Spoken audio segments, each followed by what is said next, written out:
Hello guys, welcome back to my channel. I am Radhika Maheshwari. Last video में मैंने आपको CMA course की कुछ डिटेल्स दी थी। अक्सर कई लोग मुझसे सवाल करते हैं कि सीएमए कोर्स की स्कोप क्या है, सीएमए बनने के बाद आपके क्या स्कोप रहेगा, क्या काम रहेगा। तो ये वीडियो में उन्हीं सब क्वेश्चंस का आंसर लेके आई हूँ। तो आइए स्टार्ट करते हैं इस वीडियो को।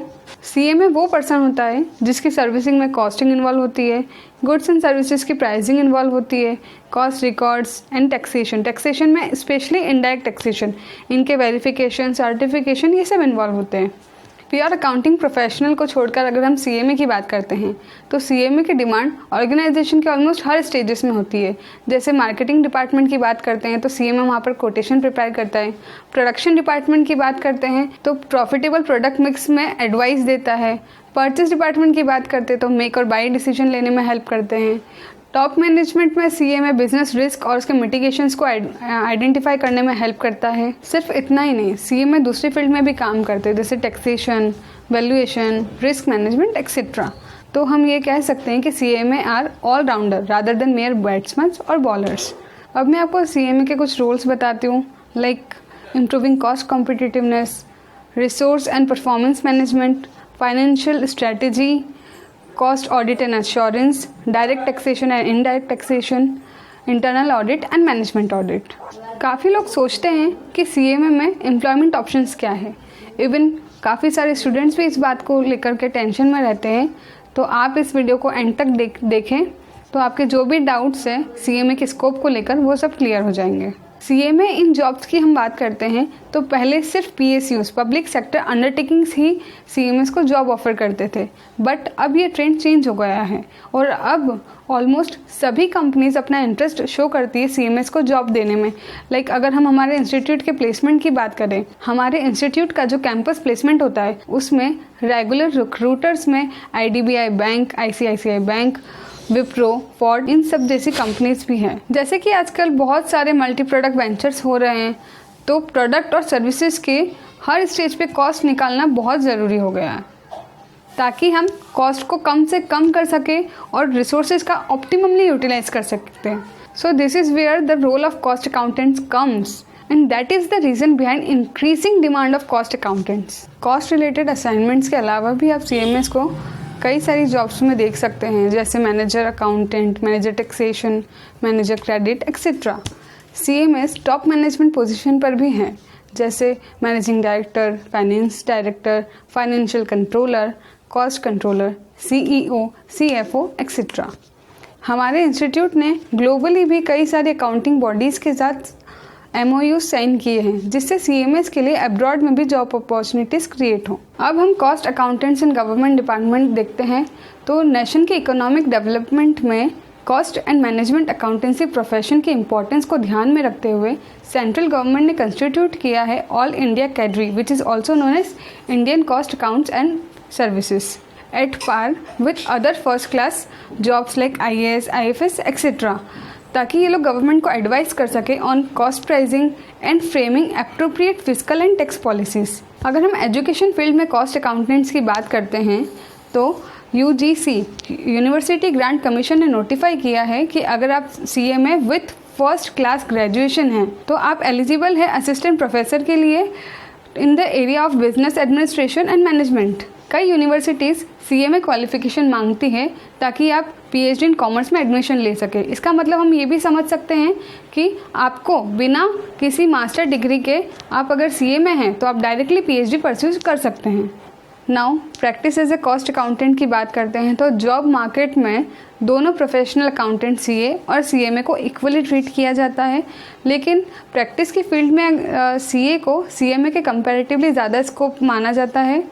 बट ये सिचुएशन भी अब चेंज हो रही है and all thanks to notification and cost orders issued by ministry of corporate affairs. अब हम सीएमए इन प्रैक्टिस की कुछ सर्विसेज की बात करते हैं, जैसे maintenance of cost records.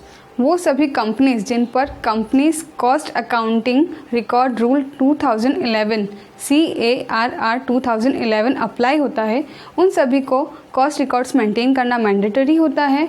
Plus उन्हें हर फाइनेंशियल ईयर में कंप्लायंस रिपोर्ट सीएमए से सर्टिफाई करवाकर सेंट्रल गवर्नमेंट को सबमिट करनी होती है। नेक्स्ट आता है कॉस्ट ऑडिट।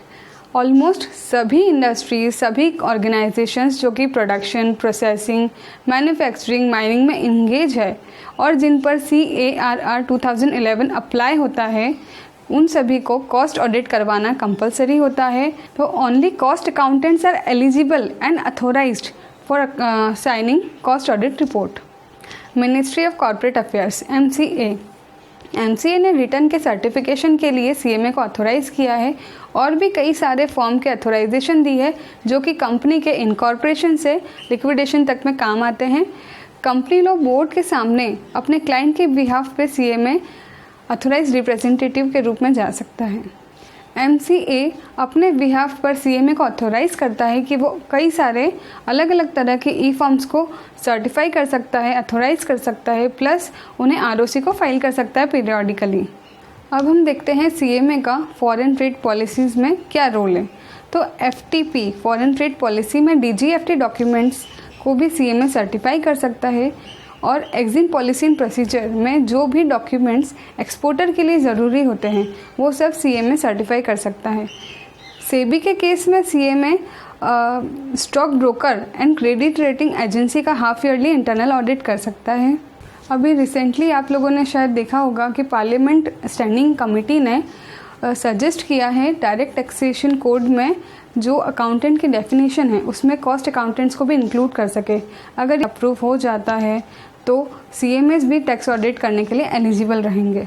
अब हम देखते हैं CMA का रोल NSDL में यानी नेशनल सिक्योरिटीज़ डिपॉजिटरी लिमिटेड में। तो NSDL में डिपॉजिटरी ऑपरेशंस का internal audit and concurrent audit CMAs कर सकते हैं। CMA का रोल अब हम IRDA यानी इंश्योरेंस रेगुलेटरी डेवलपमेंट अथॉरिटी में देखते हैं। तो सर्वेयर या लॉस असेसर बनने के लिए आपका जो लाइसेंस लगता है या उस लाइसेंस को जो रिन्यू करवाना रहता है तो उसका सर्टिफिकेशन भी CMA कर सकता है।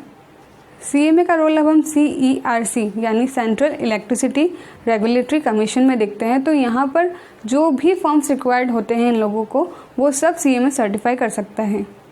CMA का role reserve bank of India RBI में भी है। तो बैंक्स को प्रोफेशनल्स लाइक CMA से रेगुलर सर्टिफिकेशन करवाना होता है कि उन्होंने जो भी स्टैट्यूटरी प्रोविजंस थे वो सब कंप्लाई किए हैं। रिजर्व बैंक ऑफ इंडिया को under multiple banking arrangement compliance audit करवाना होता है जो कि वो CMA से करवाता है। CMAs पब्लिक सेक्टर और प्राइवेट सेक्टर बैंक्स के स्टॉक ऑडिट और कंकरेंट ऑडिट भी कर सकता है। गवर्नमेंट ऑफ इंडिया की कई मिनिस्ट्रीज CMA को अथोराइज करती है कि वो वेरियस रिटर्न्स को सर्टिफाई कर सकता है और कंप्लाइंस सर्टिफिकेशन भी इशू कर सकता है। यह कुछ मिनिस्ट्रीज इस प्रकार हैं: ministry of corporate affairs, ministry of commerce, ministry of finance, ministry of textile, ministry of chemical and fertilizers. इसके अलावा CMAs public companies, private companies और कॉर्पोरेट सोसाइटीज़ में एज ए इंटरनल ऑडिटर उनकी फाइनेंशियल बुक्स ऑफ अकाउंट्स का audit कर सकते हैं। इन सभी सर्विसेज के अलावा भी central government, state government companies और बैंक्स ने CMAs को वैरायटी ऑफ वर्क्स दिए हैं like cost management, financial management, ERP, project consultancy, revival of sick units, tax planning, material management, energy audit, incentive plans etcetera. तो guys ये सब था CMA का रोल अलग अलग फील्ड्स में। इन सब के बाद भी कई लोग ये मानने को तैयार नहीं होते हैं कि प्रैक्टिसिंग CA और CMA का स्कोप इक्वल है। And I would like to say one more thing, इसमें कोई दो राय नहीं है कि CA के पास स्कोप में कहीं ज़्यादा काम है, क्योंकि इवन एक जनरल स्टोर को भी टैक्स ऑडिट करवाना होता है और नंबर ऑफ़ CAs कहीं ज़्यादा है एज़ कम्पेयर टू CMA। लेकिन प्रैक्टिसिंग CMAs का काम कहीं ज़्यादा है एज़ कम्पेयर टू CAs।